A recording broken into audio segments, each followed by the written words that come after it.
Herzlich willkommen auf dem YouTube-Kanal von eBakery, die Agentur für Online-Händler. In dieser Folge geht es mal wieder um das beliebte Shopsystem Shopify, um genau zu sein, um die Versandabwicklung. Da die meisten Händler vermutlich ihre Versandprozesse über DHL laufen lassen, schauen wir uns dieses Mal die Shopify DHL-App an. Über das App-Menü gelangt ihr ganz schnell zu dem Shopify App Store und könnt, indem ihr einfach DHL eingebt, diese Application im nächsten Schritt hinzufügen. Anschließend werden euch nochmal mehr Infos dazu gegeben, die ihr euch gerne durchlesen könnt. Wir gehen direkt auf App installieren. Nun befinden wir uns direkt schon in der Benachrichtigungssektion der DHL Shopify App, wo euch in Zukunft alle News zum Versand mit DHL angezeigt werden. Zu finden ist diese Anbindung auch unter Apps und kann mit einem Klick darauf im Dashboard angepasst werden. Dieses verrät uns bereits einige Features. Ihr könnt nämlich Versandaufkleber für DHL Paket, DHL Paket International und DHL Warenpost drucken. Wenn ihr dort mal rauf geht, seht ihr ein weiteres spannendes Feature, die Tracking-ID.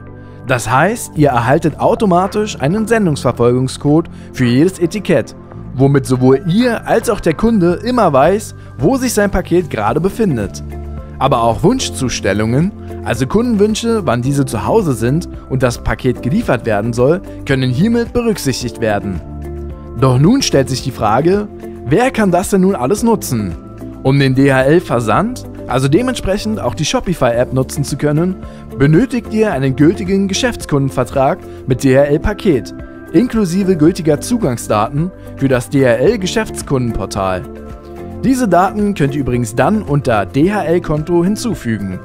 Solltet ihr diese noch nicht besitzen, könnt ihr euch dafür mit diesem Link hier einfach registrieren. Ansonsten könnt ihr unter allgemeine Einstellungen noch den Namen auswählen, der dann für euch auf das Label gedruckt werden würde, sowie das Gewicht und die Maße eures Standardpakets.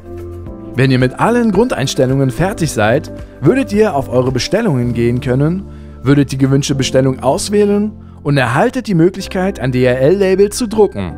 Im nächsten Step können dann Gewichtsangaben getätigt werden, sowie Services wie Wunschtag oder Paketankündigung ausgewählt werden. Somit habt ihr eine funktionierende Lösung gefunden, DHL mit eurem Shopify-Shop vollumfänglich zu verknüpfen. Sollte es Probleme gegeben haben, wendet euch an unsere Shopify-Experten mit dem Link oben rechts. Ansonsten könnt ihr auch gerne einen Kommentar verfassen, sollte die Einrichtung an der einen oder anderen Stelle gehakt haben. Wir hören uns dann im nächsten Video wieder. Macht es gut, euer eBakery-Team!